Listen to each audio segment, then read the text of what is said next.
당뇨가 있는 분들이 꽤 계실 거예요, 지금도. 그죠? 그 이유는 어르신들의 10명 중에 2명이나 3명은 당뇨거든요. 우리나라 전 국민에서는 10명 중에 1명 정도가 당뇨인데, 나이 많으신 분들은 2명 내지 3명이 당뇨예요. 많아요. 지금도 당장 피 검사해 보면 20% 이상은 당뇨가 나올 거예요. 이제 무슨 나이가 드시면 당뇨가 이렇게 왜 많으냐, 그 얘기를 좀 해볼게요, 먼저요.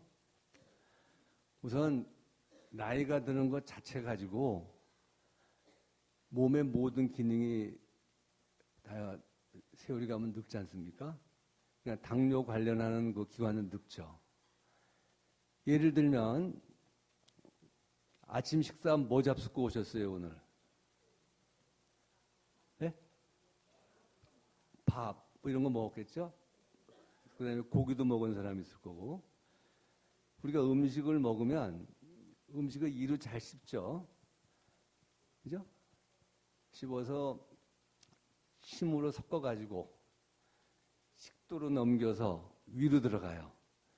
위에서 반죽을 잘해가지고 밑으로 내려가서 소장, 대장으로 가서 흡수하게 돼요. 그래서 우리가 에너지를 이용하잖아요.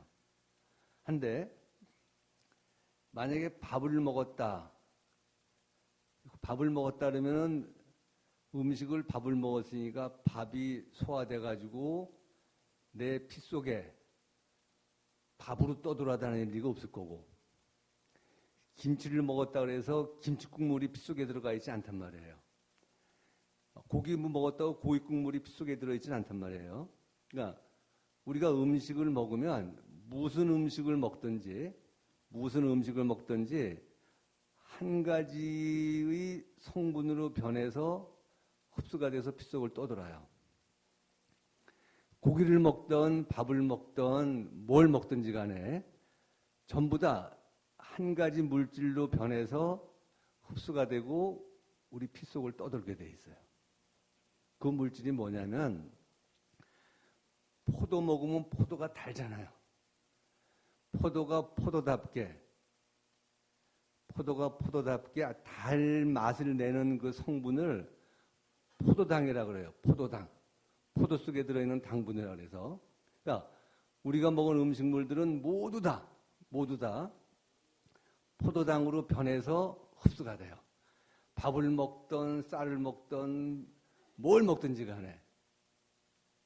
자, 뭘 먹든지 간에 포도당으로 돼서 포도당으로 피 속을 떠도니까 말을 한번 지어보잔 말이에요. 내 피 속에 들어가 있는 포도당이라는 말이 피 속에 들어있는 포도당, 열자가 돼. 이 바쁜 세상에 열자 말하려면 숨이 차니까 이걸 줄여가지고 2글자로 줄여보자. 그래서 피 속에 들어있으니까 피혈자, 혈. 포도당의 당. 그래서 혈당. 혈당으로 우리 줄여보자. 아하. 우리가 먹은 음식은 무엇을 먹든지 피 속에 들어가서는 혈당의 상태로 존재하는구나. 좀 이해하시겠죠? 할 수 있어요. 만약에 이해가 안 되거나 도저히 강사가 하는 말이 무슨 말인지 못 알아듣겠다, 기분 나쁘다 그러시면 시계나 반지나 뽑아서 던지세요. 근데 한 가지, 금리 빠른 사양이에요, 제가. 그 외에 금붙이는 뭐든 던지세요, 맞으라고. 자, 그건 싱거운 소리고요. 어쨌든 무슨 음식을 먹든지 혈당이라는 걸로 돋운다. 피 속을 떠돈다. 그러면 혈압이란 말 아시죠? 혈압. 혈압이 높은 걸 뭐라 그래요? 그러면 혈당이 높은 걸 뭐라 부르고 싶어요? 이렇게 똑똑한 분들을 데리고 강의하는 게 우습네. 그냥 대단하시네. 어쨌든 혈당이 높은 놈은 고혈당에 부르는 거예요. 이 고혈당서부터 얘기를 하는 거예요. 무슨 음식을 먹든지 많이 먹고 과하게 먹으면 고혈당이 돼요. 높을 꽃자. 혈압이 올라가듯이 이 고혈당이 오랜 시간 지나가면 몇 달, 몇 년이 지나가면 그때 문제가 생기는 거예요. 이 문제가 생기는 것을 병을 당뇨병이라 불러요. 자, 유 교수가 지금 고혈당 상태에서 오래 간다고 말을 하는데 실감이 안 나. 실감이 안 나는데 말씀을 드려볼게요. 자, 혈당이 높은 상태에서 이 육신이 10년, 20년 지났다. 피검사하니까 혈당이 높은 상태야, 계속. 10년 동안. 이거를 다른 말로 바꿔서 하면 이렇게 말을 바꿔서 할 수 있어요. 이 육신을 10년 동안 높은 농도의 당분 속에다가 재워놓은 거와 똑같은. 실감이 가요? 이래도 실감이 안 가면 또 방법이 있어요. 집에서 명절 때 불고기 만들죠. 불고기 만들 때 어떻게 만드세요? 불고기감 사다가 갖은 양념을 다 집어넣어가지고 재우죠. 근데 마지막에 꼭 넣는 게 있죠. 넣는 성분 중에 하나. 큰 소리로.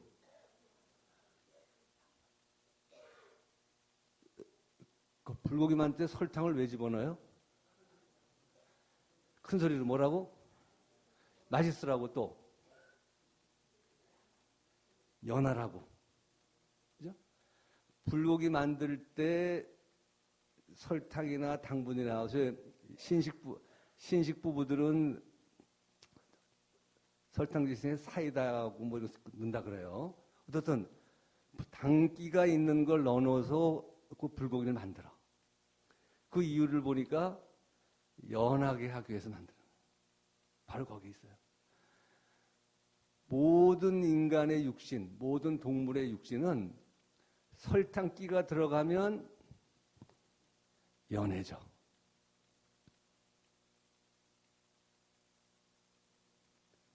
모든 동물의, 인간을 포함한 모든 육신은 설탕 당기가 높으면 높을수록 연해져. 연해진다는 말을 다른 말로 좀 쉽게 말씀드리면 흐물흐물해져. 흔히 들으실 거예요. 당뇨 환자들 수술하고 나면 꼬맨 자리가 자꾸 터진다 그래요. 살이 연해져서. 상처가 잘 난다 그래. 다 뭐예요?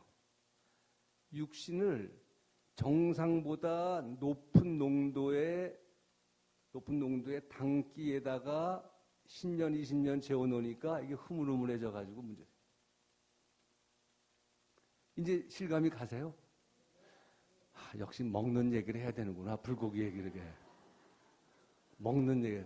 아니, 물론 먹어야 친교도 되죠. 교회에서도. 그래서 뭐 교회 식당을 뭐라 그래요? 애찬실. 먹어야 된다. 사랑이 싹 든다 그래서. 자, 어떻든 고혈당은 혈당이 높은 놈을 얘기하는 것이다. 고혈당에 대해서 오랜 상태가 되면 마치 불고기에서 일어나는 현상이 일어난다. 아무리 육신 속에 영이 들어가 있고 할지라도 육신 자체만 놓고 보면 그렇단 말이에요.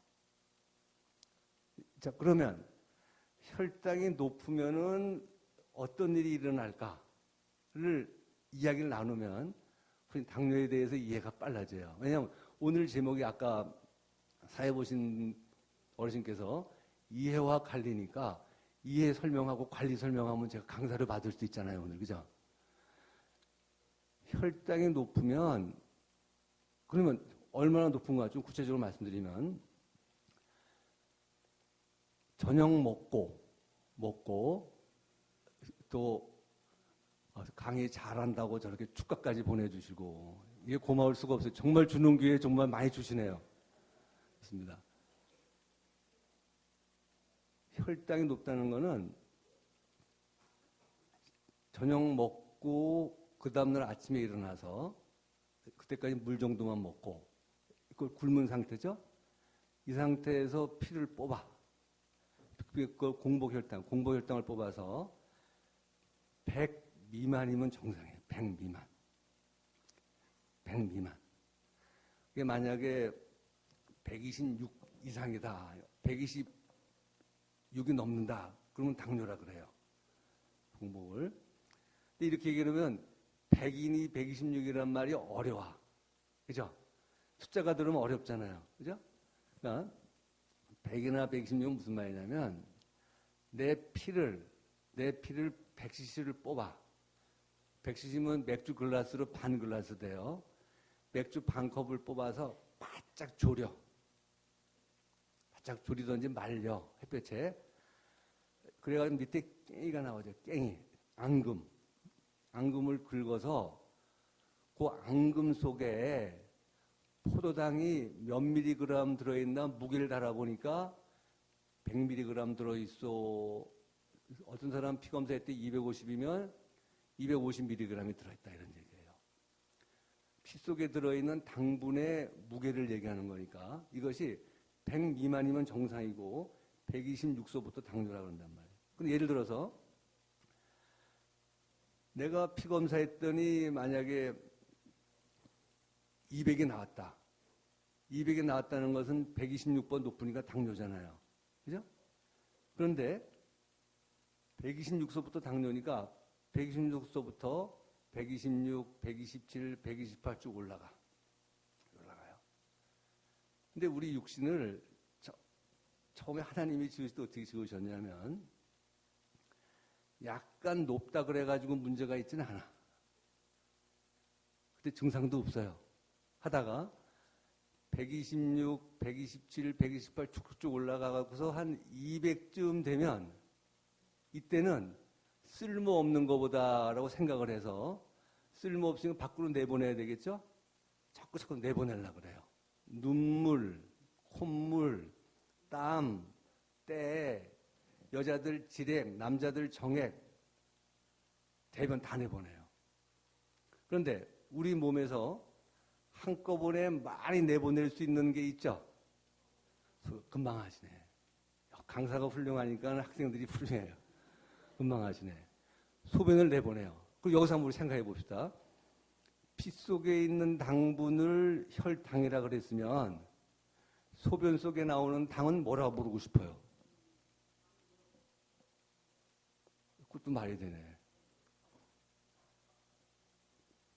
어디 갔더니 거기 교회가 아니에요. 교회가 아니어서 그런지 소변에 당이 나오니까 쇼당. 그건 틀린 말이고요. 한자는 요당이라요. 요당이 나와요. 요당이 나온다고 당뇨병이라고 부르는 거지 옛날 말로는요. 그러니까 고혈당 상태가 되면 우선 소변으로 당이 나오고 요당이 나오게 돼요. 필요 없는 게 나와요.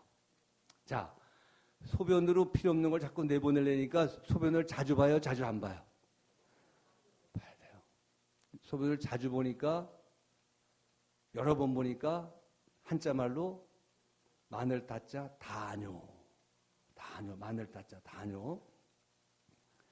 소변을 자꾸 보니까 수분이 모자라요? 안 모자라요? 그럼 물을 자꾸 마셔야 돼? 안 마셔야 돼요? 어떻게? 자주 마시니까 마늘 따자 다음. 마실 음자 다음.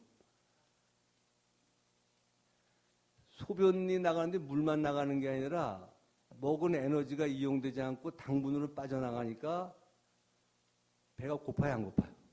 고파요. 자꾸 먹어야 돼. 그러니까 많이 먹고 자주 먹으니까 다식.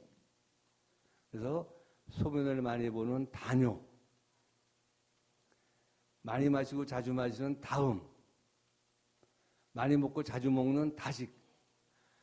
다뇨, 다음, 다식. 다뇨, 다음, 다식. 마늘 따자가 3개가 들어있어. 그래서 당뇨병을 삼다병이라고 부르는 거예요. 제주도는 삼다도, 당뇨병은 삼다병. 이렇게 부르는 거예요. 3가지가 많다 이거죠. 그러니까 먹어도 자꾸 빠지니까 먹어도 살이 빠져. 이건 뭐라 그래요? 먹어도 살 빠지면 지금은 거의 일반 상식화되어 있죠. 자꾸 먹는 데도 빠지면 야, 너 당뇨 아니냐? 이렇게 얘기하잖아요. 그래서 많이 소변을 자주 보고 많이 보는 다뇨, 물을 자주 마시고 많이 마시는 다음, 음식을 많이 먹고 자주 먹는 다식, 그리고 이거와 곁들여서 먹어도 체중이 빠지는 체중 감소, 이 네 가지를 당뇨병의 4대 증상이라 불러요. 4대 증상. 그래서 이건 학생들 시험 문제도 가끔 내요. 4대 증상이 뭐냐?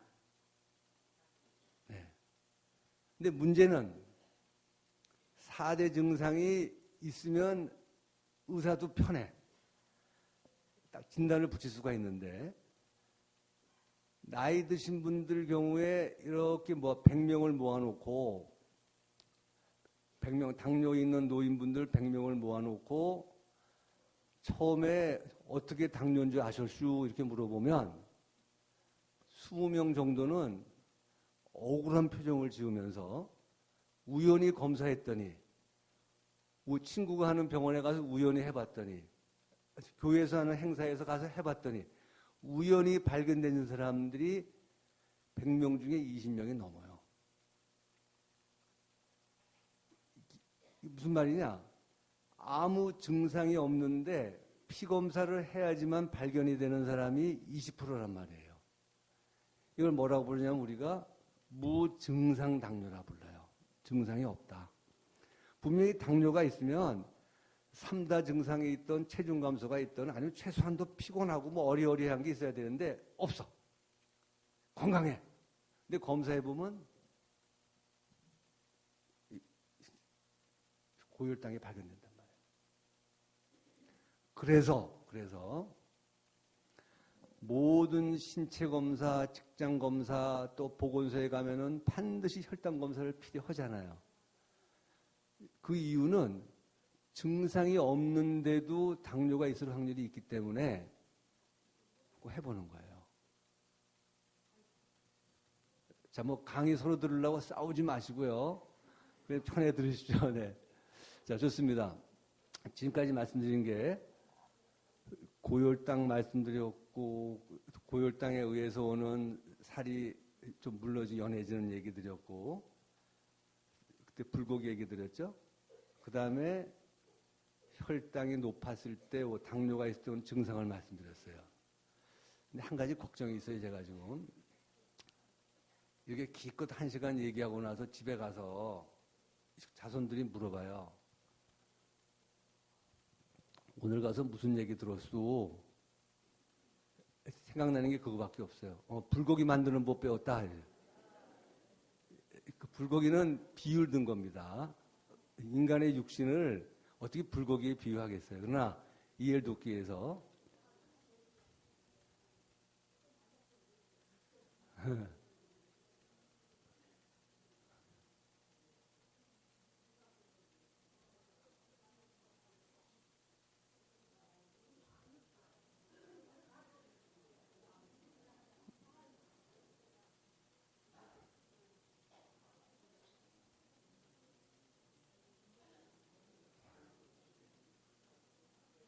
자, 지금 당뇨병에 대해서 지금 말씀드리고 있는데, 저는 혹시 다른 강사님이 오신 줄 알았어요. 그래서 제가 시간 잘못 들어왔나 했는데, 그건 아닌 것 같습니다. 자, 그러면 혈당이 높은 놈을 혈당을 정상으로 해주면 당뇨 관리하는 게 되잖아요. 그죠? 그 당뇨 관리라고 했는데, 아까 마침 또 사회 보시는 분이 그 당뇨 관리라고 하는 정확한 말 쓰셨어요. 대부분의 병들은 치료란 말을 써요. 치료. 무슨 병을 치료한다. 근데 당뇨병은 치료라는 말보다 무슨 그 당뇨병을 관리한다는 말이 있어요. 그래서 제가 사회 보시는 이분이 어디 공부 많이 해갖고 오셨구나. 치료란 말 안 쓰고 관리란 말을 써요. 그 얘기부터 먼저 드리면, 치료라 그러면은 의사가 주로 해주는 거잖아요. 의사가 처방 주고 약 주고. 관리는 그런 게 아니에요. 관리는 내가 하는 게 강해. 내가 하는 게. 그래서 전적으로 당뇨병 관리다라는 말씀으로 이야기 이어갈 거예요. 그러면 혈당을 떨구는 방법은 뭘까 생각해 보면 맨 처음에 제가 말씀드렸어요. 음식을 먹은 놈이 들어가서 전부 당분으로 변해서 혈당으로 간다.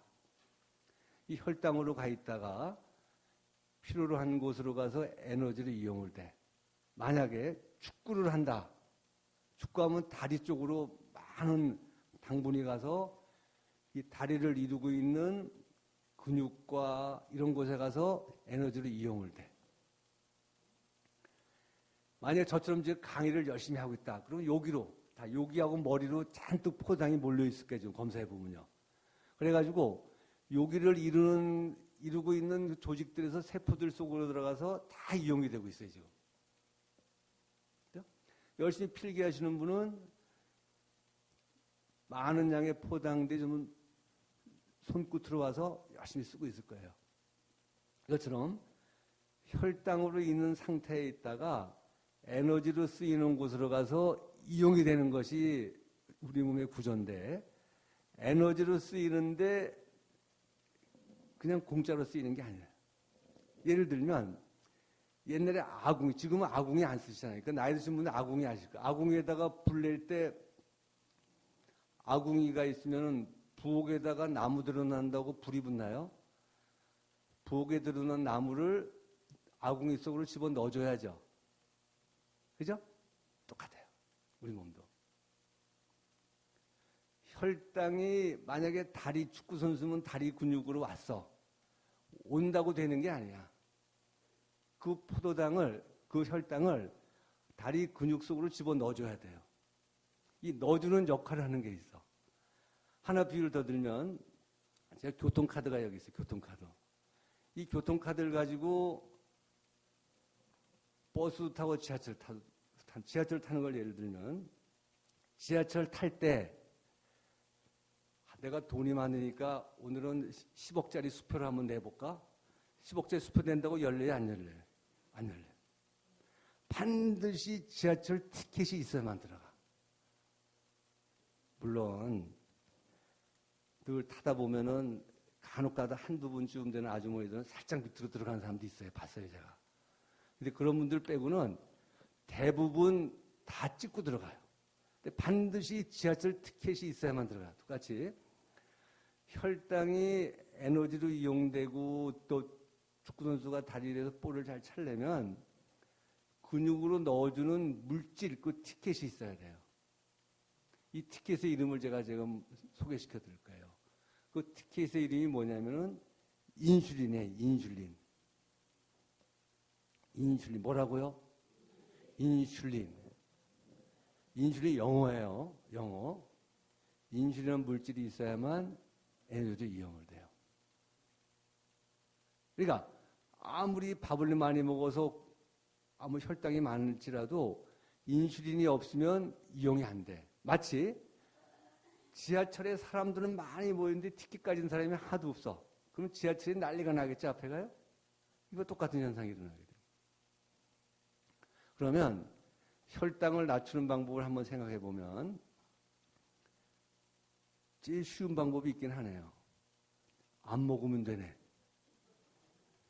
그죠? 근데 안 먹고 살 수가 있어요? 없죠. 그러니까 알맞게 먹는 방법을 이렇게 무슨 요법이냐면 식사요법. 그 다음에 먹은 것을 에너지로 이용하지 않으면은 계속 쌓여 있겠죠.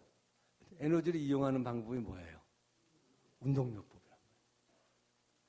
근데 이도저도 안 되면 어떻게 돼요? 혈당을 세포 속으로 넣어주는 약을 먹든지, 아니 인슐린 주사를 하든지. 그래서 정리해보면, 혈당 조절하고 당뇨 관리하는 방법은 우선 먹는 문제, 식사요법. 둘째, 운동요법. 셋째, 약물요법인데 이거는 먹는 약이 있고 주사제가 두 가지가 있다. 그리고 중요한 게 하나 좀 빠졌죠. 이런 시간을 통해서 교육을 받도록 한다. 그래서 식사, 운동, 먹는 약 또는 주사, 교육받는 거. 하나 더 든다면 검사하는 거. 몇 가지를 당뇨병 관리 방안이라고 해요. 이거를 다 설명드리기에는 좀 시간도 제한이 있고 한꺼번에 다 가르쳐 드리면 제가 먹고 살 일이 어려워요. 그래서 식사와 운동 얘기만 잠깐 드리고 그 나머지는 같이 곁들여 설명드릴 거예요. 당뇨 환자가 먹는 것은 어떻게 할 거냐. 이게 질문 드리면 분명히 한두 분 손 들고 그러고 뭐 먹으면 좋으냐 물어볼 분 계세요. 뭐 먹으면 좋으냐. 우선 그게 정답이 아니란 말씀드리면서 이용준 교수가 끊임없이 지금 식사라고 자꾸 주장하는데 식이요법이라고 아시는 분도 계실 거예요. 식이요법. 근데 식이요법이란 말 안 써요, 우리는. 식이라고 하는 말은 무슨 말이냐면 어휘적으로 사전적으로 보면 그 음식이 가지고 있는 성질, 음식이나 식품이 가지고 있는 성질을 이용해 가지고 치료하는 게 식이요법이에요. 음식에 매달리는 거예요. 근데 식사요법은 말 그대로 뭐예요? 먹는 일이에요. 먹는 일.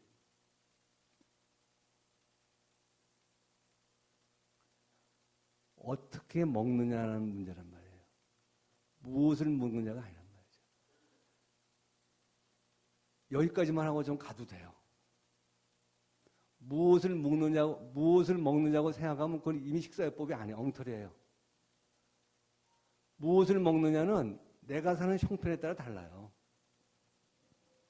내가 부잣집이면 좋은 음식 먹는 거예요. 생활이 어려우면 어려운 대로 구할 수 있는 주머니 사정에 맞게끔 사다가 먹으면 되는 거예요.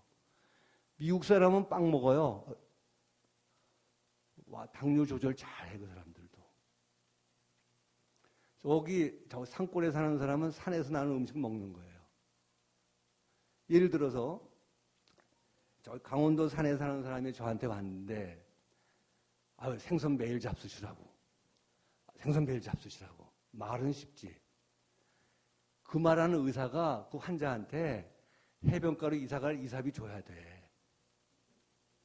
무슨 아시겠어요? 내가 사는 산에서는 생선을 구하기 어려운데 생선을 먹으라 그러는 처방이 합당해요? 맞아요. 틀리잖아요. 그러니까 내가 금천구에 살고 주는 교회에서 하나님 섬기고 있으면 그 생활 속에서 어떻게 먹느냐, 먹는 일을 갖다 가르쳐주는 게 식사요법이에요.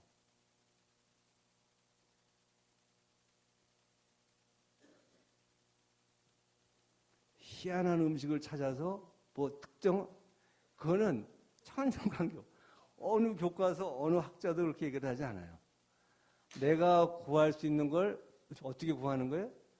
네 주머니 사정에 맞게끔. 네 주머니 사정에 맞게끔 구할 수 있는 음식을 구해서 먹는 방법을 가르쳐주는 거예요. 그러면 먹는 방법을 제가 말씀드릴 거예요. 이제부터. 그런데 쭉 듣고 나시면은 아하, 그렇구나.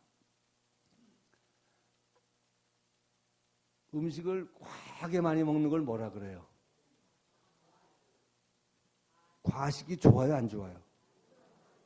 그럼 과식 안 하면 될 거 아니에요. 첫째. 둘째, 음식 한 가지만 골라 먹는 걸 뭐라 그래요? 편식이 좋아요, 나빠요? 그 편식 안 하면 될 거 아니에요. 또 끼니 자꾸 빼먹어요, 안 빼먹어요? 그거 좋아요, 안 좋아요? 꼬박꼬박 챙겨 먹으면 될 거 아니에요.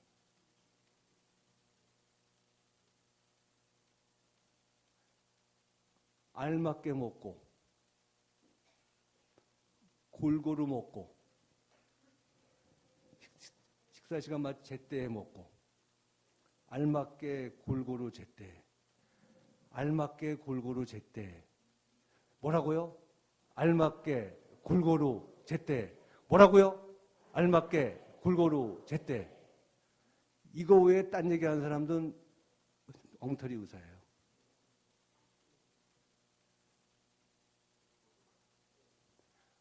내가 사는 형편에서 내가 구할 수 있는 음식을 알맞게 고르고, 똑같은 돈이라도 장에 가가지고 음식 고를 때 한 가지만 고르지 말고 야채, 채소도 고르고 고루 사다가 알맞게 시간 맞춰서 먹으면 그렇게 돼요. 이렇게 써 있어요, 책에. 제가 그렇게 해요. 환자분들 오시면.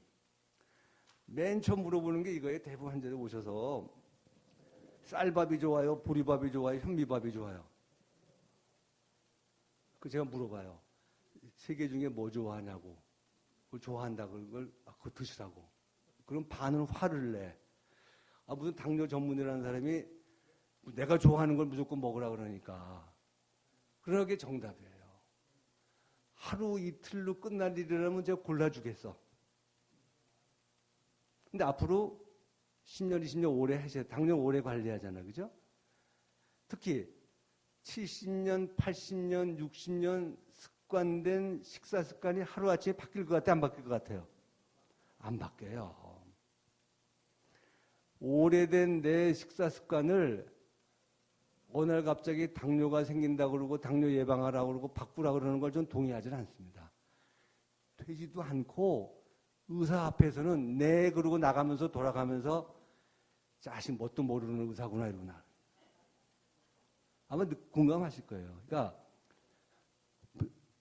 나이 드신 분들의 당뇨 관리에서 식사요법은 가장 중요하게 여기고 제가 특히 젊은 의사들한테 강조하는 것이 뭐냐면은 이거예요.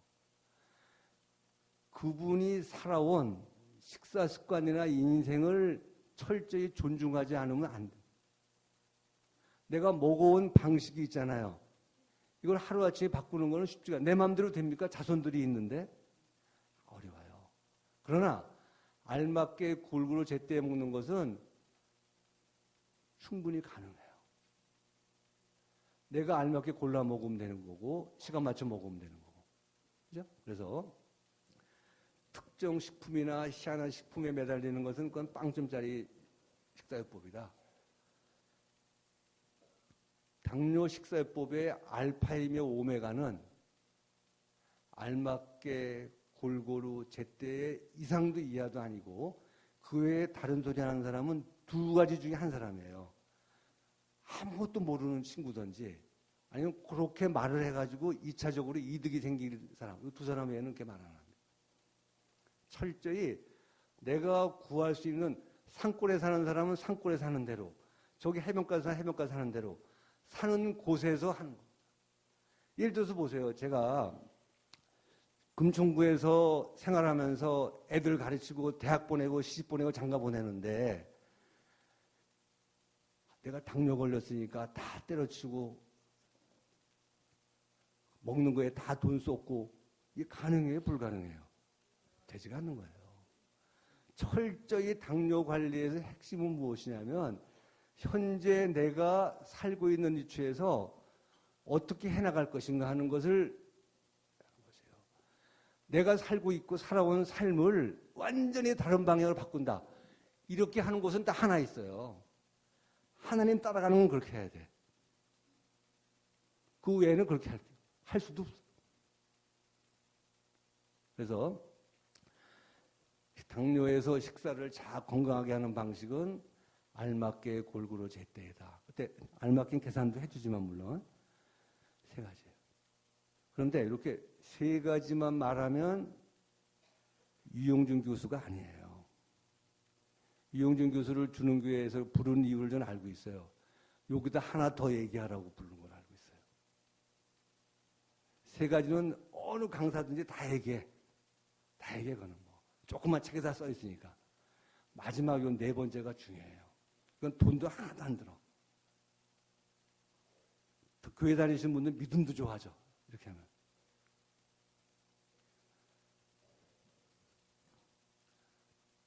똑같은 음식인데 모든 음식마다 조금씩 맛이 다르죠. 소금은 짜. 설탕은 달죠. 그걸 무슨 맛이라 그러냐면은 감각적 맛이라 그래. 음식이 가지고 있는 감각적 맛이라 그래요.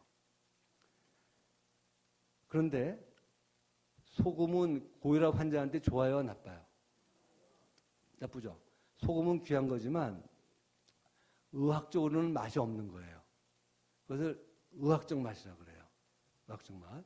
그러니까 아무리 시원찮게 보이는 음식이고 맛없는 음식이라도 건강에 좋습니다. 그러면 그 다음날 시장에서 동이 나요. 그죠?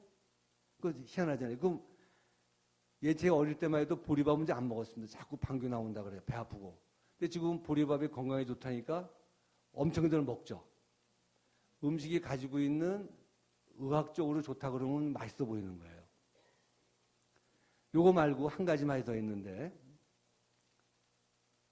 혼자 먹는 진수성찬보다 여럿이 모여서 먹는 짠 김밥이 더 맛있어. 똑같은 밥인데 이 친구랑 밥 먹으면 밥맛이 나는데 이 친구랑 먹으면 영 아니야. 그래서 이 친구랑 먹을 때 밥맛이 없을 때 우리는 이 친구를 뭐라 부르냐면은 밥맛 없는 친구라 불러요. 이렇게 밥맛 없는 친구입니다. 똑같은 밥인데 왜 얘하고 먹으면 맛있고 얘하고는 밥이 맛이 없지? 모든 음식이 그래요. 모든 음식이 그 맛이 있어요. 그걸 무슨 맛이라고 부르냐면 사회적 맛이라고 불러요. 사회적 맛. 누구랑 먹느냐에 따라서 음식 맛이 달라지는 건 사회적 맛이라고 부른단 말이죠. 바로 이겁니다. 알맞게 골고루 제때 드시되 사회적 맛을 듬뿍 넣어서 먹는 게 좋다. 사회적 맛.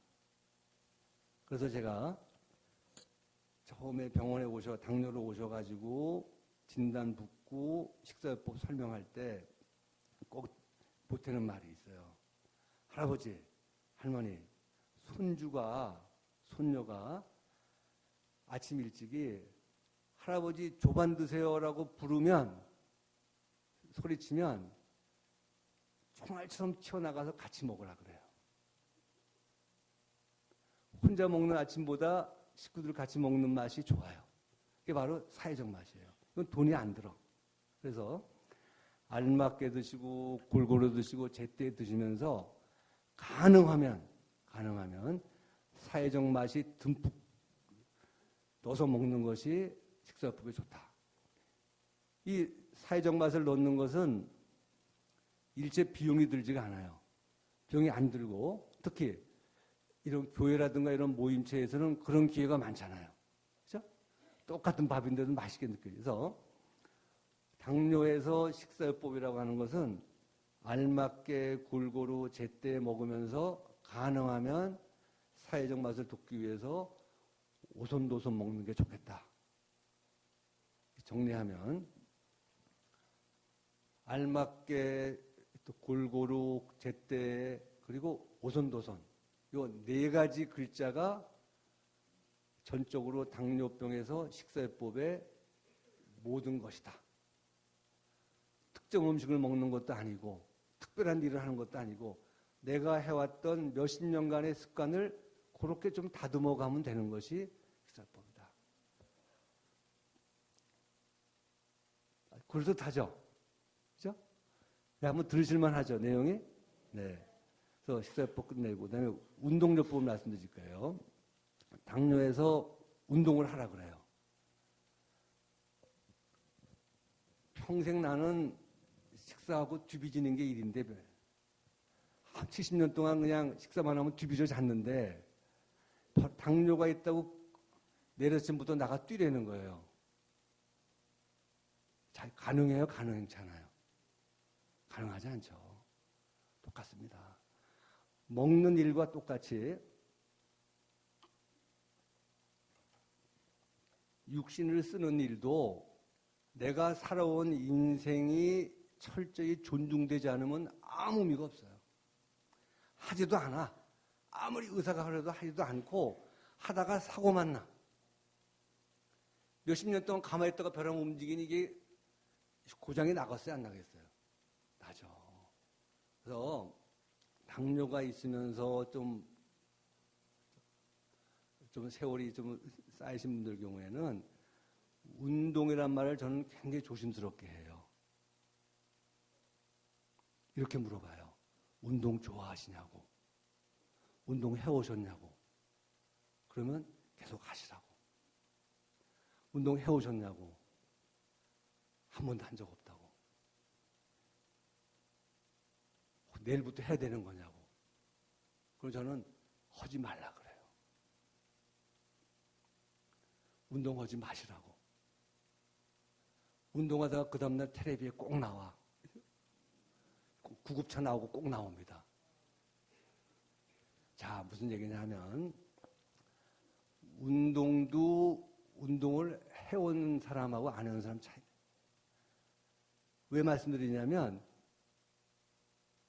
운동을 하시오라고 하는 말에서 운동이란 말을 설명이 좀 필요해요. 그냥 걸어 다니는 게 운동이 아니에요.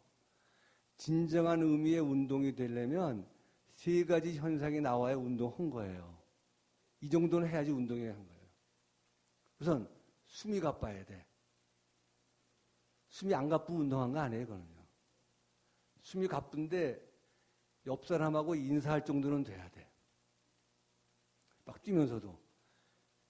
옆 사람하고 인사를 하지 못할 정도로 숨이 차면은 숨이 가쁜 게 아니라 숨이 넘어가는 거예요. 그리고 온몸에 땀이 나야 돼요. 온몸에 땀이 나야만 진정한 운동이에요. 코나 이마에만 땀나? 운동하다 만 거야, 그거는. 그리고 하고 나서 기분이 좋아야 돼요. 세 가지. 숨이 가쁘고 온몸에 땀이 나고 하고 나서 기분이 좋아야 되는 세 가지가 돼야만 운동했네 하는 거예요. 이렇게 하실 수 있는 분 몇 분 계시겠어요? 이걸 얘기 안 하고 운동하셔. 그러니까 꼭 이 터지는 거예요. 운동은 해오던 사람이 하는 거예요. 해서 외국에 제가 공부하러 갔을 때도 노인분들 이렇게 당뇨에 대한 얘기할 때는 운동이란 말을 안 쓰고 모션이란 말을 써요. 모션요법.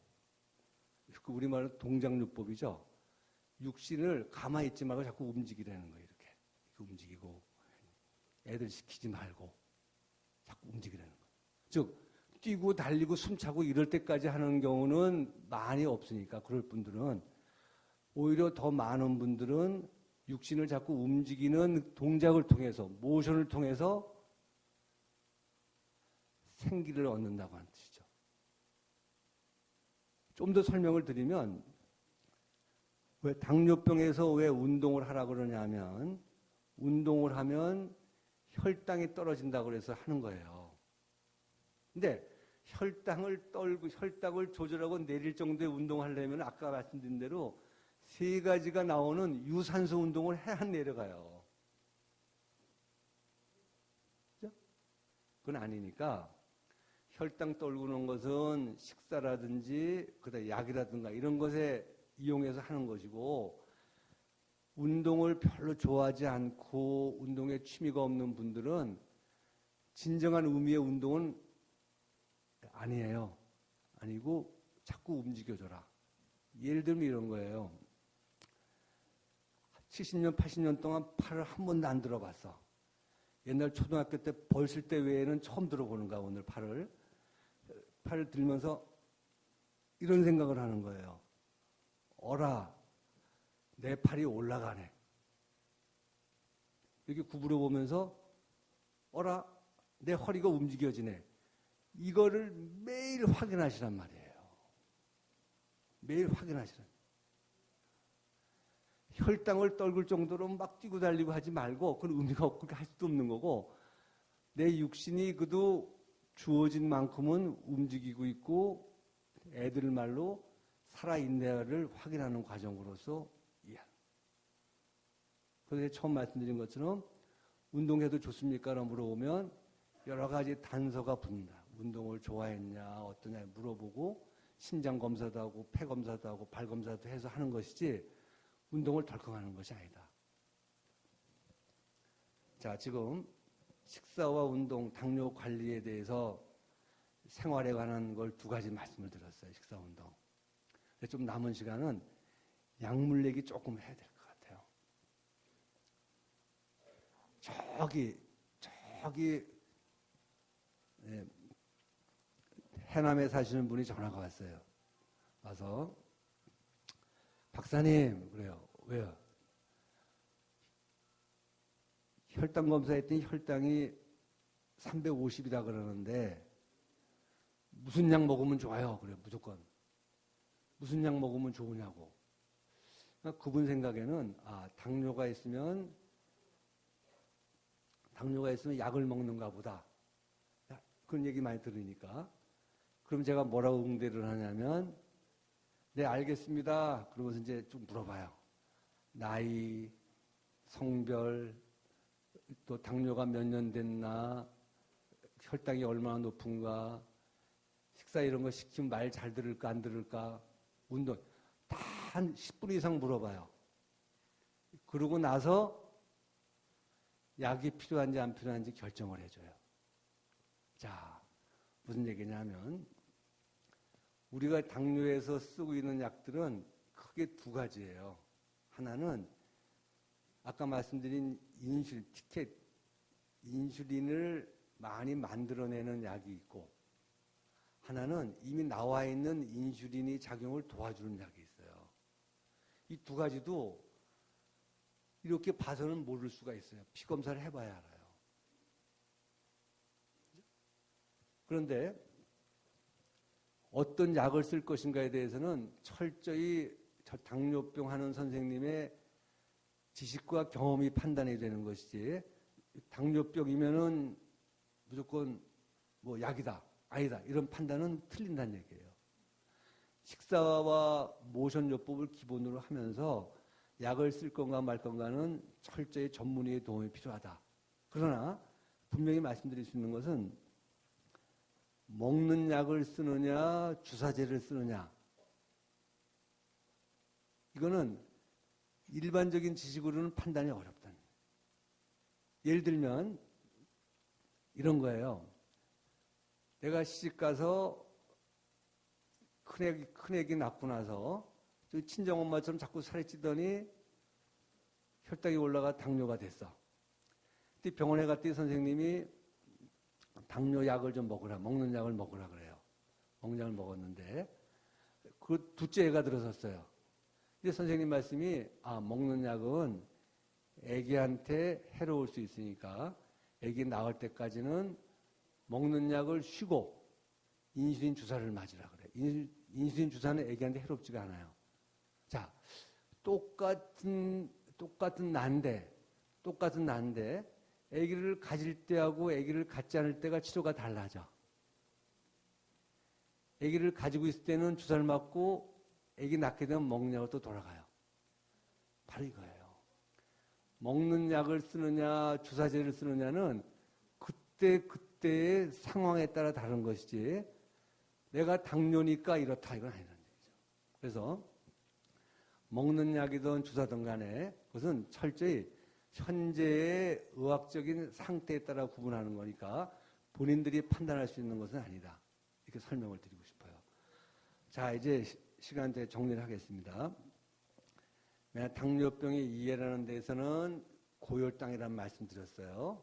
그때 불고기 얘기 드렸고, 그때 증상에서 3다 플러스 체중 감소 4가지가 있다 말씀드렸고, 그러나 아무 증상도 없는 당뇨도 20%나 되더라. 그래서 모든 보건소나 이런 데서 피검사를 무조건 혈당검사 늘 해준다. 그렇고 후반부에 관리 부분에 와서는 고혈당을 다스리는 방법은 식사와 운동과 약물과 이런 교육 등이 필요한데, 식사에서는 희한한 별난 것이 아니라 알맞게 골고루, 또 뭐죠? 제때, 마지막으로 사회적 맛을 듬뿍 넣기 위해서 오손도손하는 게 좋겠다. 그렇게 하는 것이다. 그리고 운동에서는 운동을 하는 사람 안 하는 사람 구분해서 과격한 운동이 아닐지라도 모션, 움직이는 것 자체로 내 육신이 그 주신대로 잘 붙어서 활동하고 있다는 것을 확인하는 과정이 당뇨 관리에 큰 도움이 된다. 이렇게 말씀을 정리할 수 있습니다. 자, 여러 군데 강연을 다니지만 이렇게 착신한 학생들은 처음 봤어요. 한 번도 좋은 사람 없고, 좀 약간 서운한 거는 한 번도 시계나 반지를 안 던져서 오늘 수입이 별로 없어요. 진짜. 자, 늘 건강하시고, 또 마침 제가 주는 교회가 감리교회죠? 네. 장로교회죠? 네, 그렇습니다. 그래서 또 당뇨에 가서 듣는 분 중에서도 얼굴이 환한 것이 아주 빛이 납니다. 늘 건강하시고요. 특히 한 분 한 분 다 이름은 기억 못합니다만 기회 될 때마다 늘 건강하도록 기도하겠습니다. 고맙습니다.